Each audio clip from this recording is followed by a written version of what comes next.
Full-time score, Manchester City 0, Liverpool 2. Ladies and gentlemen, Liverpool are going to win the league. It goes without saying.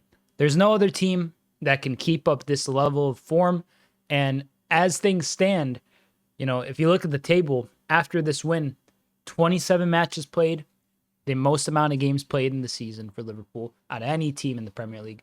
And they have an 11-point lead on Arsenal. Should the game in hand go the way of Arsenal with a win, that cuts it down to 8 points. 8 points with 11 matches to go against a side who had a man sent off at West Ham. Miles Lewis-Skelly obviously sent off yesterday. And a City side who have officially become maybe the worst Pep Guardiola side ever. Pep Guardiola has reached 10 losses at the hands of Liverpool. More than any other club has defeated Pep in his career. That's a badge of honor that, as a Liverpool fan, I will very, very happily parade around. But I think there's more to this game than just this 2-0 win. I think City, if you look at the stats, just to kind of quickly dive into stuff, and if you're new to the channel, consider subscribing. We're going to have more content on the channel in the coming weeks and months, but in days as the season progresses and winds down. But if you look at the stats for this game specifically, 2-0 loss at home, but the stats are really damning. 16 shots for City to 8 for Liverpool.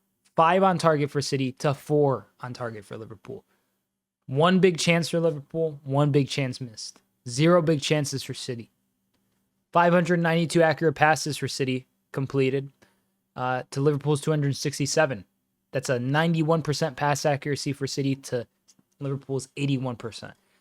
If this doesn't paint a clear enough picture, it is that of City, who dominated 66% of the possession to Liverpool's 34%, having all the ball and no clue in the world what to do with it. No actual meaningful way of breaking down what is, I think, the best team in the world.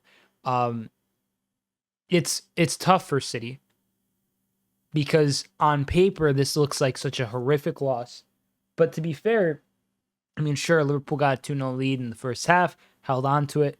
City were knocking at various points. There weren't any really threatening moments, but they were trying to control the game. They did everything but score, realistically. But I was watching the players that they brought in, specifically in the spine of the squad. Your Omar Marmoush's, Nico Gonzalez, and Abu Qadir Kusanov. I think Marmoush, Kusanov, and Gonzalez are 3 players who genuinely will be playing for City, give it like a year and a half's time, 2 years time. Like, not to say that I don't think they're going to be set away as like, second choices or some kind of alternative. They're going to be fully embedded. And when they are, they're going to be frightening, because it's clear to me that Pep is trying to change his style up a bit, become a bit more flexible, tactically flexible, tactically versatile. But I can't help but think that right now, the way he's going about things is just not going to be something that can quite frankly sustain itself. Not to say Pep's going to get the sack. That'd be stupid to think and consider. But there's got to be some kind of change to an approach when you're looking at this lineup. And Marmoush was listed as a center mid. He was playing behind Foden at various points of the game. And on top of that, I mean, he didn't have the best game, and neither the Nico Gonzalez, but they were trying to do things constantly. They were trying to get on the ball. They were trying to control the game. I think Foden and De Bruyne should hang their heads in shame. They lost basically everything that they were so kind of feared for. Like, that kind of prestige of goal contributions last season that came with Phil Foden is totally evaporated. Kevin De Bruyne, I think one of the best, if not the best, Premier League midfielder of this generation, if not all time. His legs are gone. De Bruyne is 33 going on 34 years old, has been playing at this level of football for the better part of, not even the better part, but he's been playing for more than a decade at least in one of the top 5 leagues. Been the guy who's had all the keys to City for the last like 6-7 years. And quite frankly, I think he's great, but like, what were you expecting, with this lineup? I was afraid that maybe, okay, if you started Marmoush as the focal point, if it was a bit more kind of like structured, sure, but like just didn't work for them today. Ederson was miserable. As for Liverpool, I mean, Mo Salah and Szobozlai with a goal apiece, an assist apiece, they were fantastic. They targeted that left-hand side really well, and it's very interesting that we have to point this out, but that back line, Guardiola held his own. Kusanov held his own. Ake really didn't. Lewis was trying stuff, but like, since he couldn't really break into the game, and he was more so kind of being looked at as, obviously him at right back with 3 center backs in your back line means that he's going to kind of tuck in. It didn't really get going for him. So in my opinion, I think it's just like this thing with City where they're not going to be able to really thrive if, because look, FootMob gave Doku an 8.2, but at the same, and Trent got like a 6.7. And I will admit, Trent was on skates for vast portions of this game. He recovered well enough to hold us onto a clean sheet several times. It wasn't like true threat was coming from Doku. Doku's a very, very good player if everything else is going right, I think. If things are perfectly how they should be.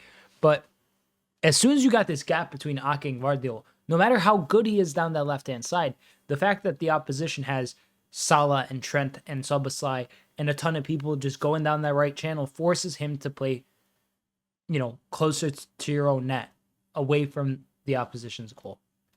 So no disrespect to Doku. I think he was arguably their best player today, bar maybe just him probably. I think Marmoush had some things that he was trying, but he kind of, by the end of it, like, was just off the mark. Liverpool, though, Szobozlai and Salah were fantastic. I'd probably give man of the match to, I don't know. I think I'd give it to Szobozlai. I think Salah has deserved to get it as well, but it's something about the way that Szobozlai was really running constantly the whole game to try to get the dub. I think that was very admirable. Beyond that, how's the future looking for both sides? Liverpool has to face Newcastle in the league next, and City is going to have to face Tottenham. City traveling to Tottenham Hotspur Stadium, Liverpool hosting Newcastle. So we'll see how that goes. Comment down below with your thoughts on this game.